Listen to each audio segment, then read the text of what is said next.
Hey everyone, welcome back. Bigelow Reviews here. I am Brent Bigelow, and I have a new review for you, and that is Nigo's newest album, I Know NIGO. So Nigo is a fashion designer, more known for his fashion work, obviously, than his musical stuff, but he has been making music for a while. He's was a part of a rap group called Teriyaki Boys. It was like a Japanese hip-hop thing. But like I said, he's more known for his fashion stuff, and was the creator and the founder of the brand called Bape.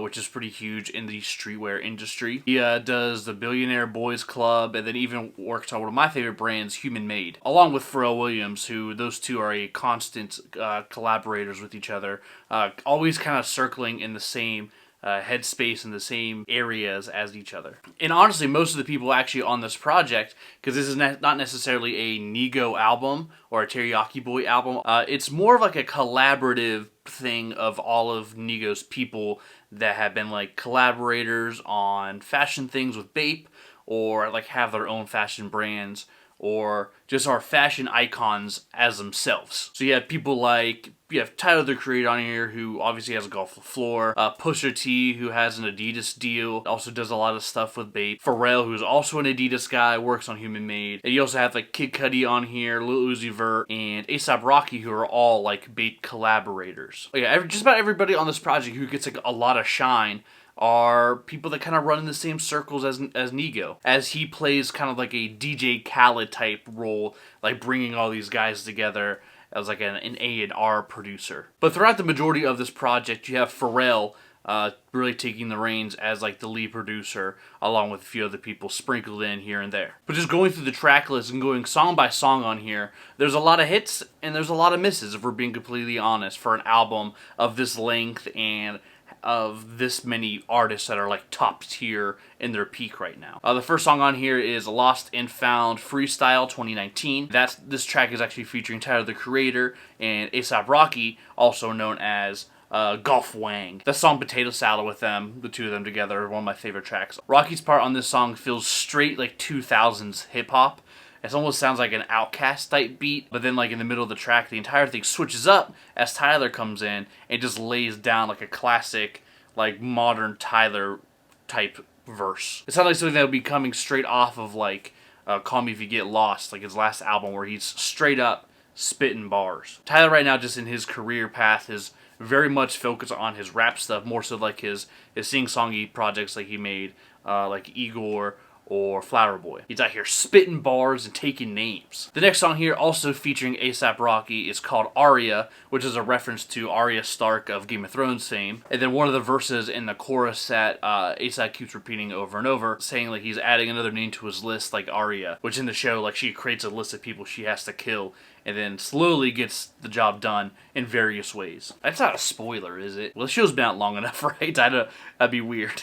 If you haven't seen it or cared to see it, you would have saw Game of Thrones by now. But the beat on this song is actually one of my favorites, with this like piano riff thing going on, and like the whisper kind of sung A$AP parts are awesome. I really like the dynamic on this song with like the lights and playful piano. Really enjoyed that a lot. Then when like the bass comes in, it just sounds like an earthquake. You're just like, whoa! But A$AP on the song, it feels like he's in his element, man. The guy's just totally floating through here, just dropping some bars, being playful, having fun, and it's an enjoyable listen. It's one of my favorite songs off of this album. The next song on here, you have Punch Bowl featuring Pusha T, the Clips. And you have the Neptunes on here with the production feature, which is like Pharrell basically. But I really like how Pusha T's talking about like how he has all of his friends are together and they got all these keys, all these Mercedes-Benz keys in this punch bowl.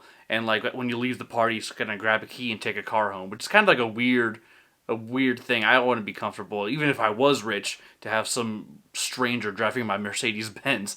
I'm like, nah, I'm gonna keep these keys in my pocket here. I'm not putting my keys in the collective jar of Mercedes. I like my car. I paid for it. I write the bills on that thing. You're not taking my car. But also, Pusha T and I are in totally different tax brackets, so that I can't even relate to this type of a party trick. The next song on here is Functional Addict, which is again produced by Pharrell. He's behind the boards mixing this thing. And then just like the aria track, this song is rather playful with the like staccato type beats and then counterpart of like the really loud bass. But it doesn't do it as well as on the aria track for sure. But then even the staccato notes on here that goes like blah blah blah blah blah, it just sounds like a fart. Like I'm not crazy about the production on this one. It's probably one of my least favorite songs. And then even after Functional Addict, you start to hit like the rough spot of the album where there's a few songs that I'm not too crazy about. And unfortunately, one of the songs is the one on here with Kid Cudi. The track being Want It Bad, which is, again, is produced by Pharrell. I don't know, it just doesn't feel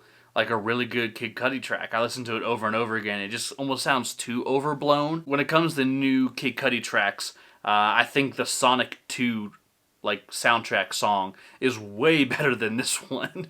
That's for sure.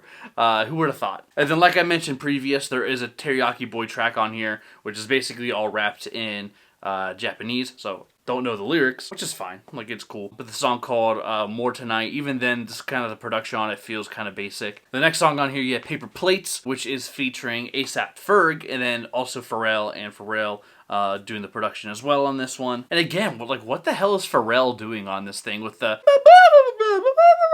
like the high-pitched crap in the chorus? Like, what is that? It sounds like his testicles are in his lungs. But Ferg crushes it on this one. He's a great rapper. Often slept on, that's for damn sure. But again, the production on this one's pretty cool. It's not anything that blows my mind, but it's good. Pharrell shines more on the productions on this track than being like, you know, Mickey Mouse in the chorus. And then a song on here I was not expecting, because, like, you know, when you think of like collaborators or anything, I guess Pop Smoke is a name that pops into your head. I don't know.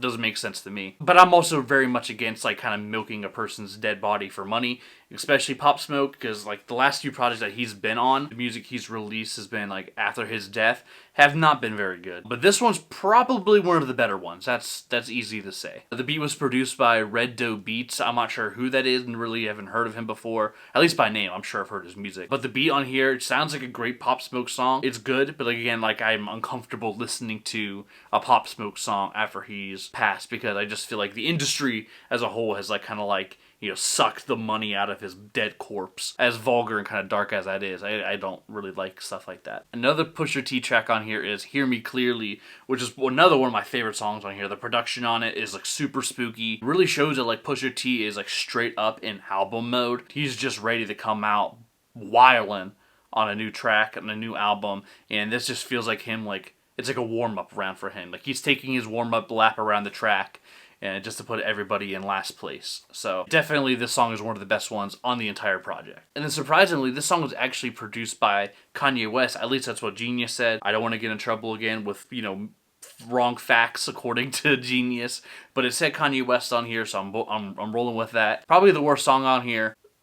Now, definitely the worst song on here is Heavy by Lil Uzi Vert. Don't like this song at all. Lil Uzi Vert has kind of been swinging and missing lately. This one has like a drill style, like hip hop thing, like Fivio Foreign. And funny enough, after mentioning Kanye West, this song sounds like something that like it was off of Donda, like Off the Grid, featuring Fivio Foreign. It just has that drill sound that like everyone seems to be copying right now. Even Lil Uzi Vert's voice on here just feels buried in the mix. Like it's really hard to like hear him come through. But yeah, the song just wasn't very good in my eyes. And then the finale of this project, easily one of the best songs on here, is Come On Let's Go, which is titled The Creator's Track, produced by Pharrell, also produced by Tyler. The song's great, super relatable, at least for me. I'm a very timely person. A lot of people in my life could definitely agree to that. I'm definitely like, hey, like we're supposed to go, like this is the schedule. We gotta follow the schedule. We gotta do the stuff and be ready. Like, figure it out. Okay, we're adults. You're like, you know?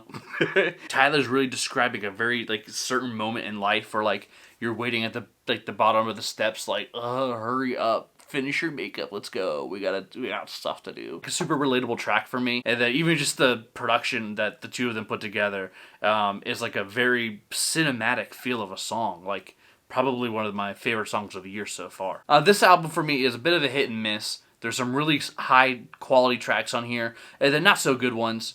It's definitely a roller coaster. But yeah, this album leaves me kind of wanting some more. It was definitely a hyped up project just because of the names on it. I don't think it necessarily delivered, but it was still an enjoyable listen. I give I Know NIGO by Nigo and Friends a score of 62. But what do you think? Put your scores down in the comment section below. Make sure you like, share, subscribe to this video with all your friends. Make sure you also follow me on Twitter at Bigelow Reviews.